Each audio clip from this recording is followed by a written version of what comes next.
so we can share with other people. So open up your chat and please feel free to share a little bit about you and why you're here today.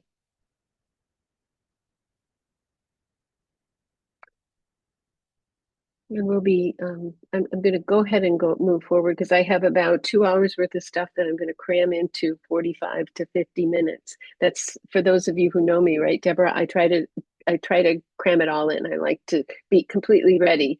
We'll go ahead and get started on this, but please tell us a little bit.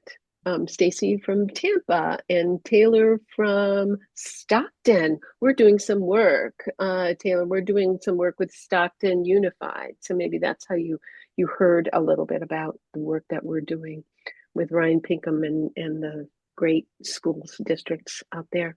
And we'll see, we've been around for over 40 years. We work with young people and the adults to support them to use service learning as a strategy. Our outcomes, our hope for outcomes are really about youth leadership, youth voice through youth adult partners and service learning. So we're working with young people, we're working with teachers and educators before, during, and after school educators. So it's a way that we really feel we're covering the landscape and making sure that more young people have an opportunity to flex that civic muscle, because really one of the outcomes of service learning is being civically engaged. My name is Julie Rogers Bascom. I'm the Director of Learning and Leadership, and I'm really happy to have Bella Sullivan, our Marketing and Events Coordinator, with me helping navigate. Also joined by my colleague, Syed Murtuza Rose, who is Director of Programs. Look forward to talking and listening and learning from you all. Our agenda is pretty simple. We're going to define, and if any of you have been to some of my sessions, we're going to define service learning and define civic learning, because sometimes that helps us understand deeper. There's a lot of misunderstandings about those words. They're used interchangeably, or they're used instead of other words. So we're going to define and have a little conversation about that. We're going to think about and consider the intersection. How do service learning and civic learning intersect? And then towards the very end, we have a bunch of resources that I'd like to share with you. We have, NYLC has a resource library that you can find so many resources to help bring your service learning or civic engagement experience, bring it alive. To start off with, I'd like us to go to this Padlet. On this Padlet, and I think Bella, if you could put that link to the Padlet in the chat, or you could take use your scanner on your phone and go to this. It'll take you to a Padlet, and I'd like you to generate some words that remind you or represent or help you define service, and then also some words that help you define and represent learning. So go ahead and go to that Padlet. And if you haven't used a Padlet before, on the right side, there's a space where you can click on a little note. I'm seeing some people on there. That always makes me feel happy that it's working. So I see people giving of myself. Absolutely. I'm with you on that one. Who's ever writing that, I really understand that. So just take a minute or so just to generate some ideas. What are some words that remind you? And if you are not able to access the Padlet, please turn your mic on and share with the rest of the group some words that remind you or represent service, or words that remind you and represent learning.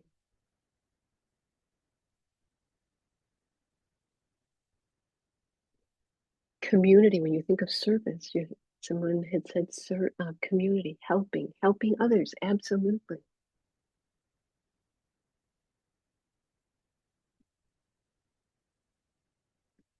If you're just joining us, we will re-put the link for the Padlet in the chat.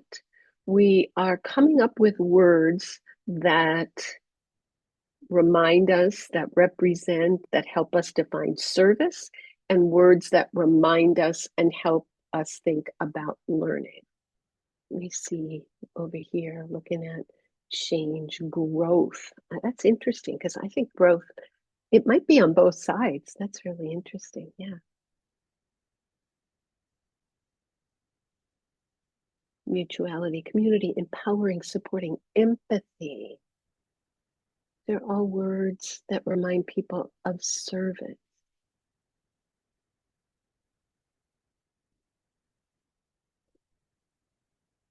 Maybe just a minute or so just to kind of, and thanks for engaging in this.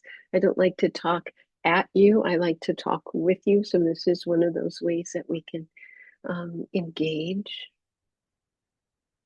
Curiosity, I love that about that word for learning, growth, curiosity, growing through understanding, spark, humility.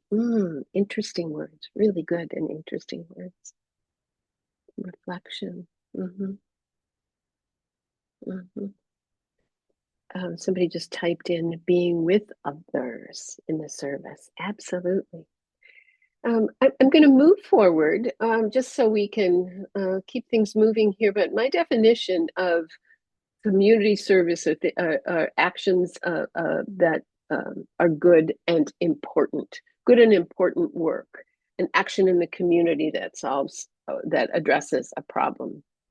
My definition, our definition at NYLC is that service learning is an approach to teaching and learning in which students use academic, civic knowledge and skills, and I would also add that use academic and civic skills, but builds academic and civic knowledge and skills to address genuine community needs. So a couple of things to just call out. It's really an approach to teaching and learning. It's not just a project. I think over the years, service learning has been adopted as a term used kind of in the volunteerism world. But service learning is really an approach to teaching and learning, and there are outcomes, not just six bags of garbage, but outcomes for young people, civic outcomes, social emotional learning outcomes, outcomes around life skills, academic. We've always, I think service learning has always been about academic applications, and we consider ourselves part of the world of experiential and project-based learning. That first bullet up there, service learning is a process, not a project.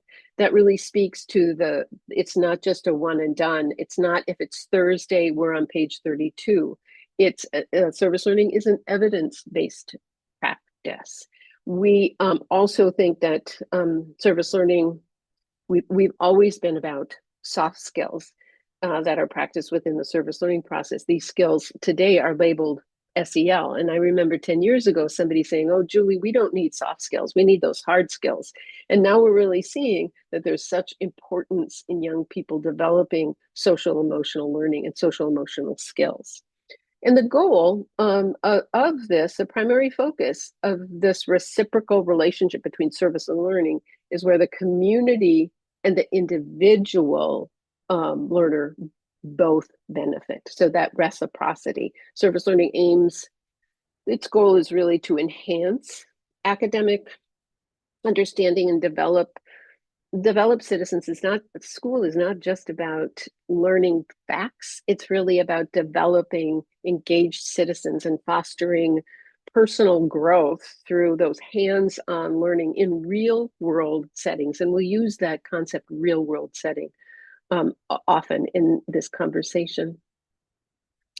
Here is our approach to service learning, and this is just a real high level view because we could probably do an hour on each one of these stages, but this is a backwards planning framework where we start with, like in other pedagogies, we start with desired outcomes. What do we want young people to be able to know, do, and understand? What are the big ideas? We then move into that stage 2, determining acceptable evidence. We determine formative and summative strategies for some kind of assessment. Often these are the same thing what teachers are already doing, but an educator uses in a non-service learning experience. So that, and then that third stage is really about where youth leadership comes to the forefront. It's the educator becoming the guide on the side. We'll talk a little bit more about this IPARD process, that student learning phase.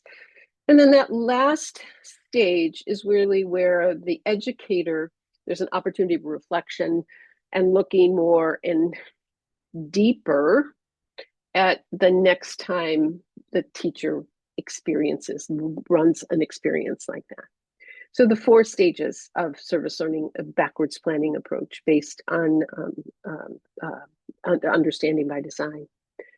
So let's talk a little bit about the youth experience. Many of you are familiar with the IPARD process, and I'm just reviewing it because we'll be comparing it with civic learning in just a minute. So our approach to service learning, this stage 3, if you will, from the former chart, is where the youth experience is at the forefront.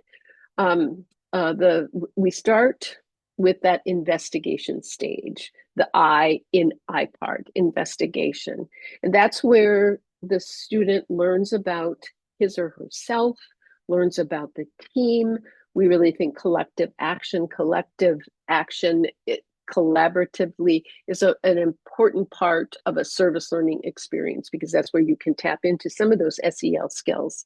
They're also learning about the issue and how it looks in their community, because addressing hunger in one community might be different than addressing hunger in another community. So they're learning about the issue, and they're talking to stakeholders and students, and they're surveying and they're observing. So they're getting that information. That first stage is really, really important. An example of doing this is if students do a walkabout and they look for assets and challenges, what needs to be changed, what is a positive part of our community. An example of that might be if students identify, I'm in Minnesota, students might walk around right now and see some of the challenges about water running into storm drains. In fact, young people have done that before and come up with strategies based on their investigation. Heading into that planning and preparation stage, that second stage in this IPARD process, is planning and preparing. This is where young people have already made that decision, and then investigation, and the sort of in between investigation and planning and preparing, they're making that decision based on their research. We really encourage young people to gather that information in order to inform them of the plan that they're going to make, the action that they're going to take. Sometimes we start with the action, sometimes experiences start with the action, and we miss that opportunity for investigation and planning. So we encourage, doesn't always happen, we encourage to start with an issue or problem or concern. So that planning stage is where young people figure out, what's the budget? Who do we need to talk to? What are the plans? How are we going to capture it? So it really digs into the specifics. Action, you'll see in this image, action is the shortest wedge, if you will, of this pie. And so oftentimes we think it's a deeper service learning experience as a longer action. And I would say that doesn't have to be the case. I think sometimes the case is that young people take action, but it's the reflection before, during, and after. It's the investigation. It's the planning. That's where they access knowledge. They learn civic skills. Now, reflection, I just mentioned reflection before, during, and after, really important because that really helps us access capacity for learning. And then that demonstration, and not demonstration how we're thinking of these days, where so many people, including my neighbors right now here in Minneapolis, but demonstration is really about sharing. What did you learn? How did you go about it? What do we need to know? What still needs to be done? Oftentimes the service learning experience doesn't solve the underlying issues. we'll talk a little bit more about that when we get into talking about civic learning. So that's our approach to service learning. So at this point, anybody want to come off mute, turn your mic on, and tell us about some maybe intersections so far that you're seeing between civic learning and service learning? Any ideas? Or please feel free to put it in the chat. I'm not always paying as much attention to the chat as I know I could. Any ideas? Any ideas of intersection? Any examples of service learning that you all are using in your classroom or your program or your offering? So, Julie, I will share a little bit about what we've been doing with them in the network. So we have a youth advocacy summit, which has a youth voice, youth leadership, civic learning, civic education focus, where we actually spend time up at our state capitol, do some work and some workshops around that. So what we've done in the past 2 years that we've done it, we've incorporated service learning. And let me pause for a minute. So during the summit, we also bring after school programs and youth groups from across the state. So that's our audience. So we've incorporated service learning as part of what we're promoting and focusing on, as well as providing funding and grants to that, and just kind of meshing the two into the the service learning component being a civic engagement based or civic voice youth voice of the youth. I'm mixing up my phrases because our group is called Voice of the Youth.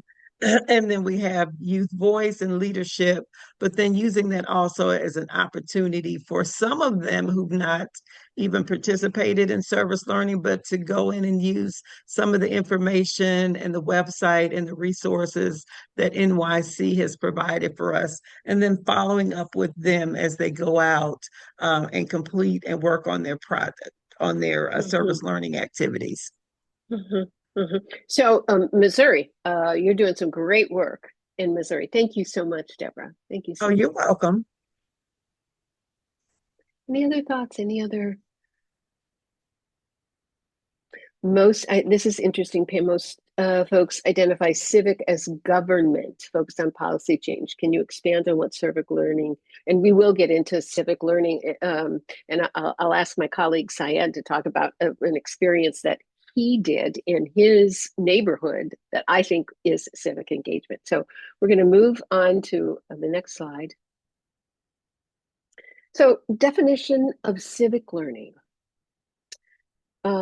Civic learning refers to the process of acquiring knowledge, skills, and values necessary for active, responsible participation in civic life.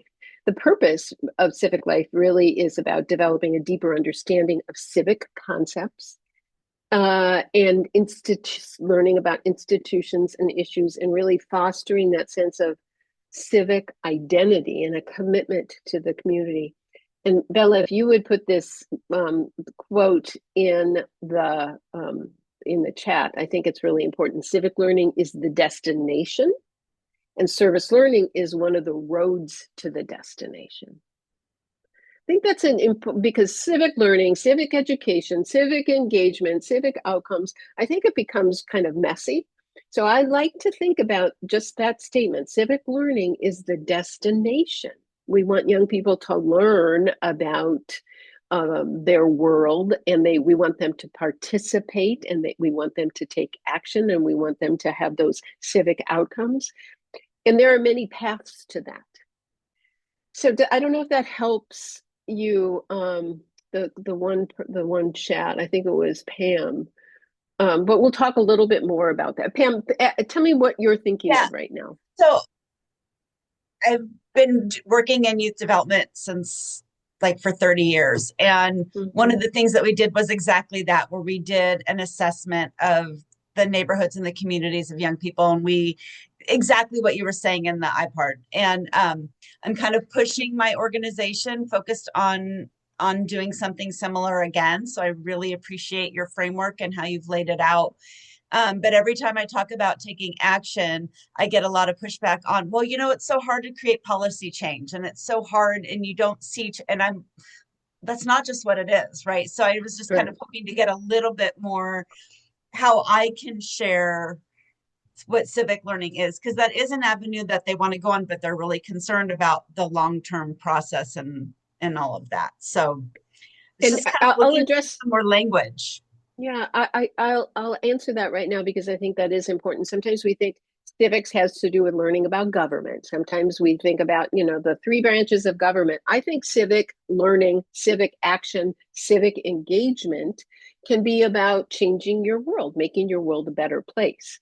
I look at four different types of action, or four different types of service. This is not in the slide deck. I think about creating awareness when young people create some kind of awareness around an issue. That is taking some kind of action. That's being of service. We are working with a teenage girl and her friends, and they've created really cool website, plainpolicy.app.app. It's an app. It's an online AI tool, actually, where you can put they were concerned about people not understanding what policy really means. And so you can put in any kind of state policy. You can put in State Bill 629 in California, press a button, and it spits out a summary of that bill in 6th or 8th grade language, so it's understandable. I'm using this because sometimes you read some of those bills. I mean, that's an awareness action. That is creating awareness. And another type of action, civic engagement, is some kind of service, direct or indirect. Another kind of action is advocacy. And I agree with you, Pam. Sometimes changing policy takes a long, long time. And if you've got a real succinct amount of time, if you've got 6 months, I don't know, that's hard to do. I've worked with young people who have come to their city council and say things. One group, 7th grade boys, wanted to change the policy to making sure that new construction had 10% permeable surfaces. I can't believe 7th graders are thinking about this. And it didn't come to pass. It was denied. 10 years later, it was pushed through. So it takes a long time. And sometimes that's hard when you're working with young people.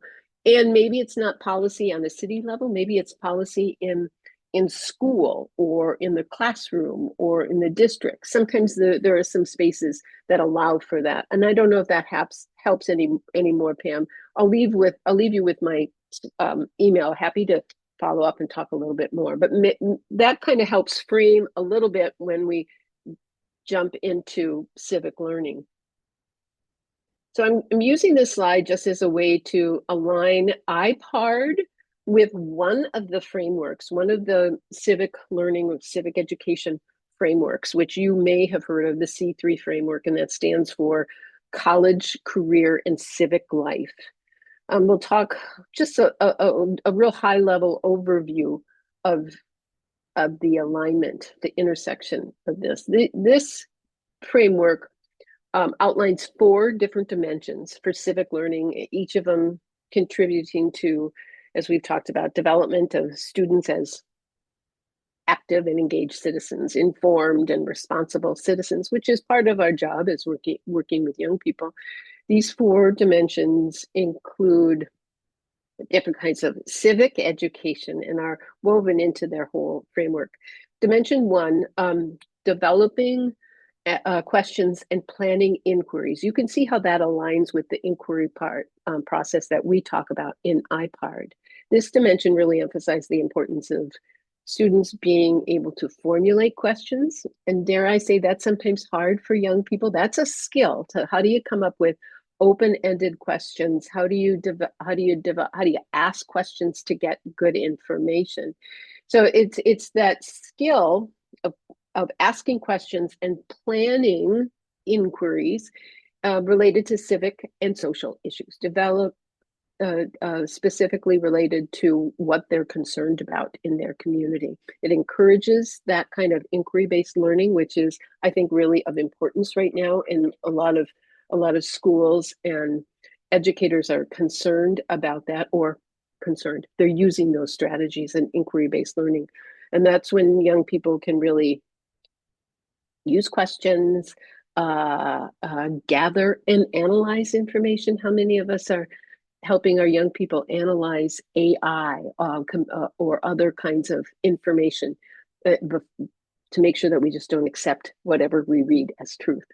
And this helps them develop understanding of complex issues. We're talking about kind of that high level, high school level learning. The second dimension, applying civic disciplinary tools and concepts. It sounds so very, very formal, but really the goal in service learning is to apply academic and other skills to solve a problem, and using what they already know or what they're learning in their classroom. So it's kind of integrating it into what they're already learning. And I would say that civic learning doesn't have to happen in government class or in social studies classes. Civic learning can happen in English and math and science. I think civic learning can happen in all of those spaces. But this dimension aligns a little bit. How it aligns is students are encouraged to understand the civic issues, and it could involve anything that they have gathered from other disciplines.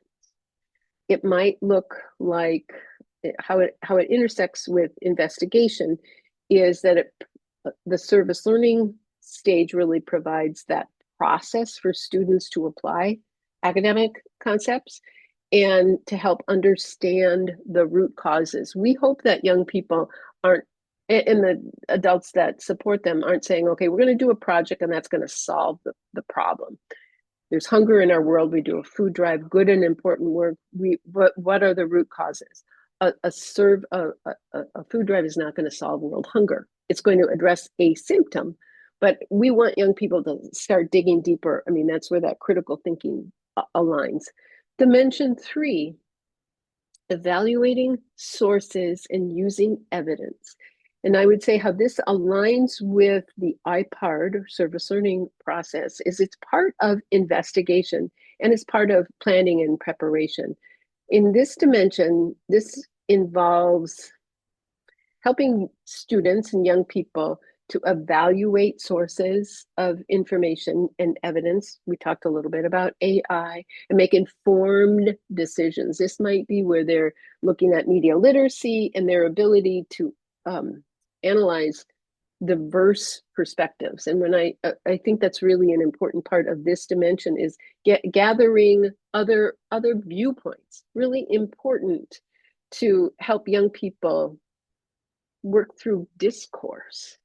An example might be if you're involved in something around climate change. Students might be asked to evaluate scientific studies if this is a science class.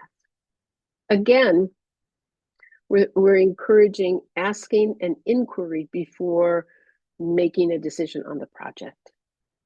That last phase, that last dimension rather, communicating conclusions and taking informed action. Obviously, this is going from the planning and into action, and maybe even into a little demonstration. This final dimension really focuses on communicating conclusions and the application of what the students have been learning and what they have used to kind of deepen the experience and taking informed action. Students are encouraged. I've seen lots of different ways for demonstration.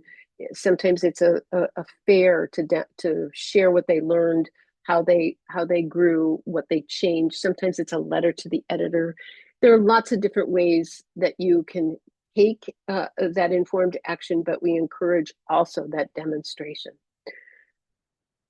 Questions, comments, experiences right now. And I am going to take a look at the chat and see if there's some other things I would like to. Angie, we refer to that as minding your P's, philanthropy, education, advocacy, and service. I love that. Thank you. Thank you so much, Angie.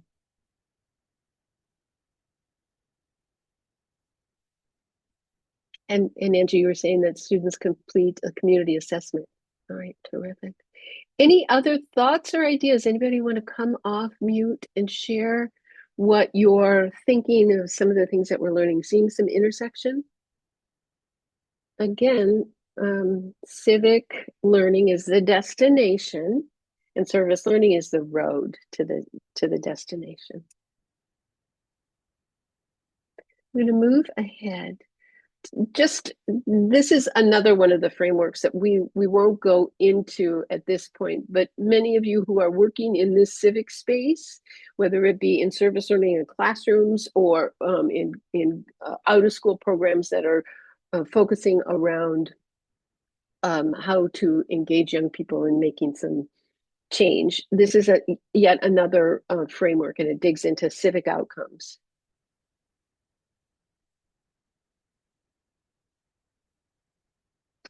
So the intersection.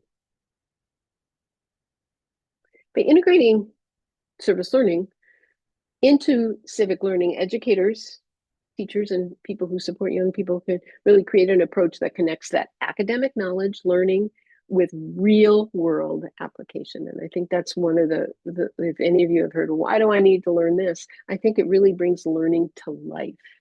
In fact, that used to be what Learn and Serve America used to say, bringing learning to life. This is a slide that really helped me kind of figure out what this can mean and some of the intersection. I think of civic learning, again, as the destination, and service learning as one of the paths, one of the roads.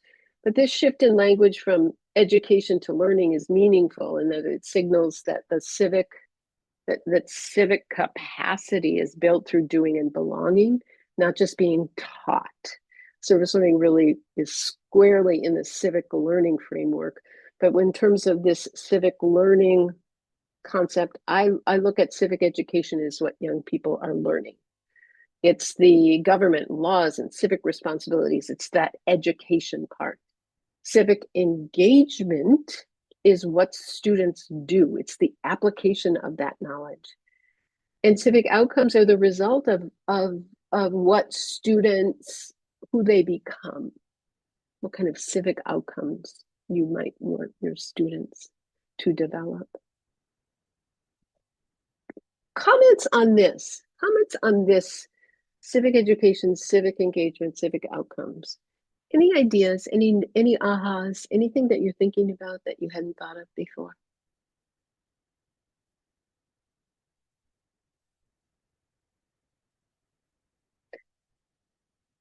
Syed, would you share your example? No, this was not in context of a classroom, but it's in context of a community. And when we were talking about what Syed did in his neighborhood, it really, to me, it was about civic outcomes. Syed, would you mind? Yeah, of course. Just some background. My wife and I own two cats, and we're big feline lovers. And so we live in Michigan, Metro Detroit, and we saw some cool things happening in Minneapolis, which is the Minneapolis Cat Tour. Essentially just a 2 mile guided route where you walk through and you stop at different people's houses. They bring their cats out, you see them. That's all it is. It's just a community gathering over mutual love of cats. And so we organized one in our city of Hazel Park. So the main motivation was to bring community together over our shared love of cats. But the ulterior motivation was that we live in a very walkable city and people don't take advantage of that. And so we force a large group of people to walk through our city, a 2 mile route. And so now I have a group of 70 people that I can call on to take action on issues that we all care about. So, what were the civic outcomes? Well, people didn't realize how big of a community they had. in the city. Thinking about this happening in the fall, people have been feeling extremely isolated from each other over the past, 4 more years and increasingly so much. And so to come together without any sort of like motivation other than something that would bring you joy, I think is creating a sense of community, right? And that is a civic outcome, is just having community Yeah. in itself. Yeah. And I thank you, Syed. Syed is our director of programs, specifically focusing on, in addition to Youth as Solutions, which is a wonderful program. If you haven't heard about that, check us out on our website, Youth as Solutions. But sometimes we think of service or civic action as just helping those poor people. And I think civic learning, service learning can be about solving problems. And a problem that Syed is explaining is really about a sense of community, a sense of belonging. And so that action, that was a small action. And I think that's what happens when young people become civically engaged. They turn into citizens like Syed doing a cat parade in his neighborhood. I wanted to share this is a 2-minute video, and it's called The Power of Service Learning. And we created this, but I think that there's an example of some civic learning here, and certainly civic outcomes. So bear with me while we get this lined up here. And so when you're viewing it, think about, where do you see outcomes, civic outcomes, or other youth outcomes in this video? Here we go.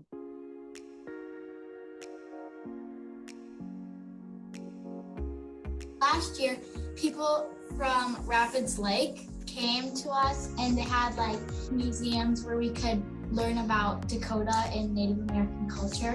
We decided we could do a pop-up museum so that kids in our school could learn a little more about it. So there is a Look Museum, and there is a Shield, and then there is a Tuck Museum. Something that was very apparent in town was that there is no safe place for people to both learn how to skateboard and to skateboard. So we decided that a logical thing to do would be build a skate park. We get to go out and like teach these young children about how to help their communities and like prevent the habitats from being destroyed. It's like just really fun to like get these kids outdoors and help them learn more about what they're learning in class. I learned that some things can take a lot of work. I've learned that the size of the project doesn't matter. It's how dedicated I am to what I'm doing. What I learned is to be respectful to other people. Usually like we'd be in little cliques and like have our own little groups and not really even know about anybody else. It like pushes us to like bond a lot and teamwork. I think it has helped us to grow our confidence. I just think it's helped build our personalities and maturity as a whole. I think that it teaches people to be independent. In like my future, like I can maybe educate one day other kids on reptiles and how like the wetlands are disappearing. I think it's brought a huge positive wave into the community. It's helping me learn different things that will help me in the future and help impact me to like want to start my own program like this. I learned that I can do stuff that I never thought I would be able to. At NYLC, our vision is that one day all young people will make positive contributions to society as part of their K-12 education and graduate as civically responsible global citizens. It is the passion, creativity, and innovation of young people that will make this world a better place for us all.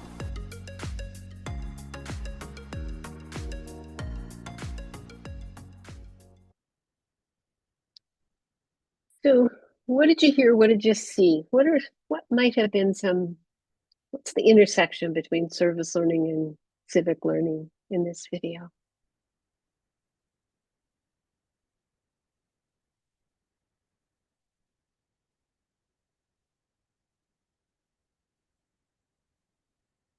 Did anybody hear any quotes from young people that resonated with me?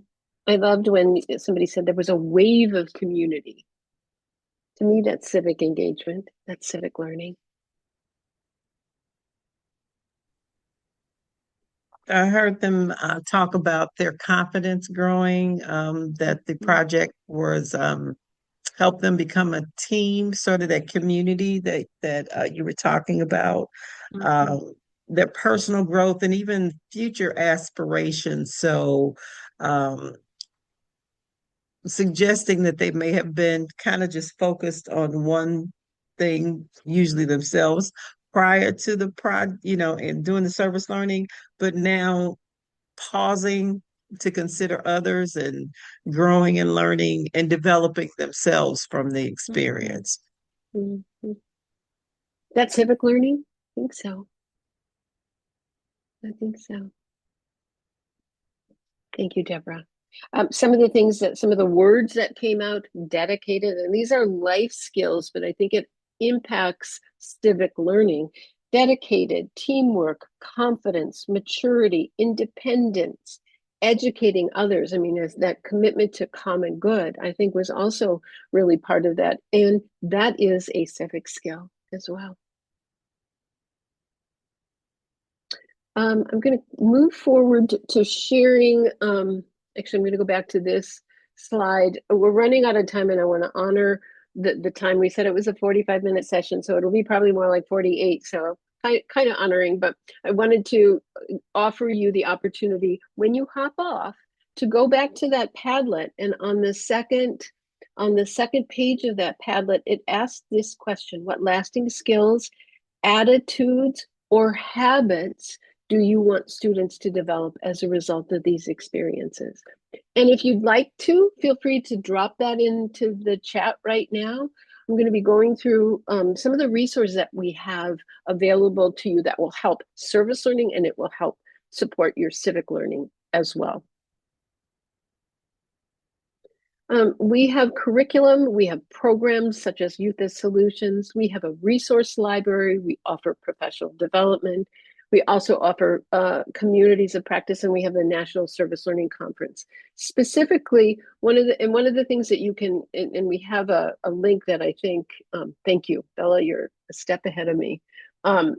This is a crosswalk that we worked on, service learning and civic education. When we use civic education, I'm not sure if I'd use that today, but it's aligning the stages of service learning with the C3 and educating for American democracy. So it's a crosswalk, and you can find that in our resource library, which Bella just linked in the chat.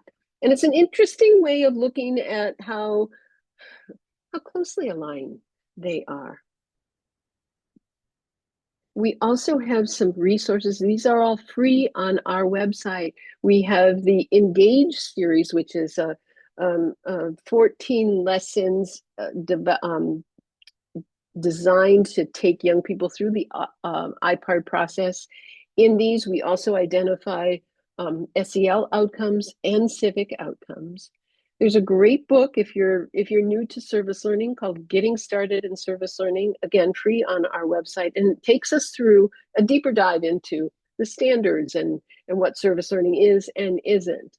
There's another, if you want to get into the real wonkiness of service learning, this Service Learning by Design, written by Dr. Surut, is a fabulous book about really the connection to civic outcomes and civic learning. We also have other resources on our website. For instance, the standards of quality service, what really makes service learning stand out and where we want to move towards. This is just another slide of this. Oh, one of the set of books we also have are similar to the handbooks.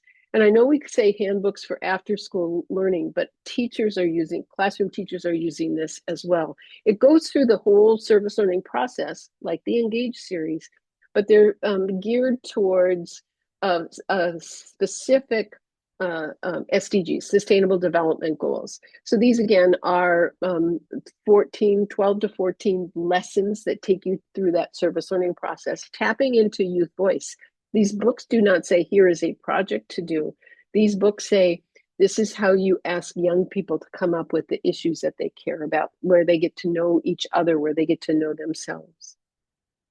And we have two service learning opportunities coming up. The first one is our Service Learning Symposium, and this is virtual. That's going to be on April 22nd. And you can find that at, Bella just put that in there again, Uniting for Good. It's going to be a fabulous 10 to 4 opportunity to hear from young people, to hear from practitioners about service learning.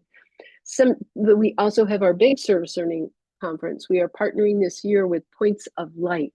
And this conference will be in June, and it will be in person in Washington, D.C. from June 22nd to the 25th. We're offering that virtual one on April 22nd because sometimes people aren't able to get to Washington, D.C. We're excited to have people join us, either or both.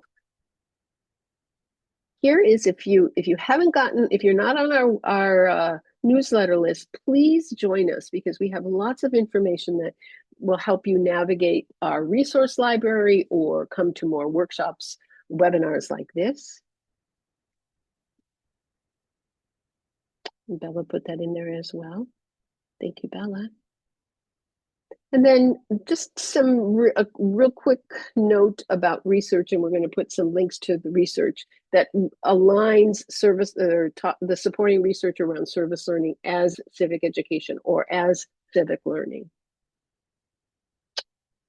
So I'm going to pause here, question, comments, and that QR code is to let us know how we did. So that is a opportunity for you to say, hey, we wanted to learn more about X, or I hadn't heard this before, or a way to give us some feedback. So if you could take a moment and fill that out. I think, Bella, can you drop if you already, yeah, if you could drop the survey in. There it is, Survey Monkey. And I'll just open it up to the floor right now if anybody has any other questions or comments. There's my email address. I'm really happy to continue to have a conversation with anybody who is interested in stepping out or talking more about this issue. I think this is important work right now. I think we need to support our young people and developing as citizens to have a engaged democracy.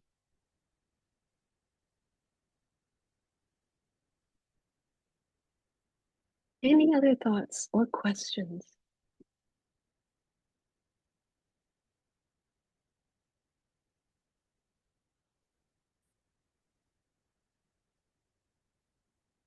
Thanks, Kimberly. So Juan, you're asking if this presentation will be shared. If you would like to email me, jrbascom@nylc.org, I'd be happy to send you a copy of that. We generally don't have our slide decks on the in our resource library, but I'm really happy to share this one if it would be useful.